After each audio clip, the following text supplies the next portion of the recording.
Hello Detroit Tigers fans, and I just want to do a video about predicting the 2018 Detroit Tigers opening day pitching staff. So, let's get started. So 2018 will be their first full season in their brand new rebuilding phase. They have started to restock their Barron farm system, and now they have, according to MLB.com, 4 top 100 prospects, and now all 4 are right-handed starting pitchers. None of them are going to be on the opening day roster. We might see at least 2 of them, probably at most 2 of them, in the majors, in Beau Burrows and Franklin Perez. So, there are going to be some of the top prospects in the majors at one point during the 2018 season, but it won't be on opening day, and that's what we're looking at right now. Now, who will be the opening day starter? This is actually a pretty easy answer. It's going to be Michael Fulmer. He will not be traded. I do not believe Michael Fulmer is going to be traded.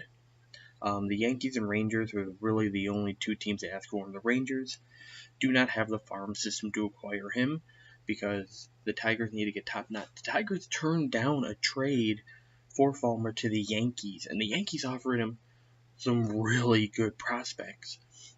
But Gleyber Torres was not among them, and he is the, according to MLB.com, number 2 overall prospect, just behind Shohei Ohtani. So, if you don't count Ohtani coming over, then he is the top prospect, basically. The Yankees won't get rid of him, the Tigers won't trade Fulmer. So, I don't see Fulmer being traded, and the Yankees are kind of setting their sights on Gerrit Cole. But I was just reading yesterday that the Philadelphia Phillies are looking for young, controllable starters. So I guess the Phillies could enter the mix, but I still do not see it happening. Then the rest of the rotation will be hopefully a healthy Jordan Zimmermann, the newly signed Mike Fiers, who will be an innings eater and hopefully he'll probably pitch to around 4.45 ERA, which wouldn't be too bad. And then the other 2, Matt Boyd and Daniel Norris, who have both shown why they were acquired along with Howard Labort for David Price, but they've also been very inconsistent, and injuries have plagued Daniel Norris. But Boyd has showed some pretty good stuff, especially since they revamped his pitching mechanics, and he added a little deceptiveness, and he can throw his fastball pretty good. Norris has a very good fastball, but he keeps getting hurt. So as long as Norris stays healthy and Boyd just pitches with some more consistency, Boyd can probably be a number 3 starter. Norris could possibly be a front end. I don't think a number 1, but number 2 very well. And then you can't talk about pitching staff without talking about the bullpen. Here we go. I do believe they will carry 2 long relievers. It's very possible that their starters won't go deep into games due to use and injuries. And the Tigers haven't really had a long reliever too much.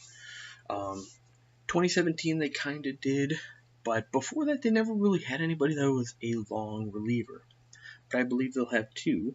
And I will believe they will be Buck Farmer, who is out of options, and he will more than likely not get a starting spot, and that does possibly leave Verhagen on the outside looking in. I don't believe Verhagen will make the roster, and he's also out of options. But Buck Farmer struck out 49 batters in 48 innings last year and only walked 20. He did have an ERA above 6, though. But he does have good stuff, and I think it'd be better suited in a bullpen, in a long relief bullpen spot. The other long reliever is the rarely talked about Warwick Supple, who actually pitched well for most of 2017. He faded a bit down the stretch, which nobody mentions that. He pitched well for most of the year and then just faded the last couple months. He was worth a 0.3 WAR, which is still above replacement level, so that's actually still pretty good. Then I believe they'll carry 2 left-handed relievers, Blaine Hardy, who could also be put in the long reliever spot, but he probably shouldn't go any more than 2 innings. And the other one is going to be the surprise Rule 5 draft pick from last year, Daniel Stumpf. Hardy did have an off year last year in 2017, but he's been very consistent since his debut in 2014. Not a big strikeout guy, career strikeout per 9 of 7.6, and a career walk rate of 3.8. So he does a lot of work with men on base, but he's able to get the outs when he needs them. And Stumpf, he was a bright spot in the bullpen in 2017, striking out 33 and 37 2/3 innings, and he was also worth almost 1 whole WAR, so that's pretty good. And yes, I am reading off of a script, so in case you see me looking down a lot. But this is actually an article that I try to get published for my contribution to Motor City Bengals, so hopefully it does. And then our middle reliever is going to be the model of consistency, Alex Wilson. Yes, he had an off year last year, but he still managed a positive WAR. And of course, in 2015-16, he was the Tigers' best reliever, which isn't saying much, but he was one of the best relievers in possibly the AL Central, but possibly even the whole American League. And then there will be the setup man, who I believe on opening day is going to be number 77, Joe Jimenez. 77 is my favorite number, so that's why I like that. Yes, he struggled to an ERA of over 12 and a fielder's independent pitching of almost 6. Yeah, that's not good.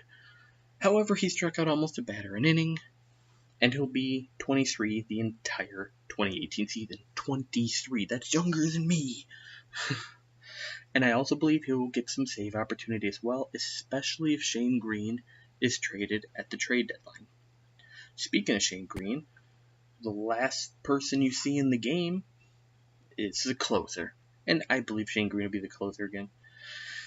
He pitched well in 2017, and he got 9 saves. He had an ERA of 2.66.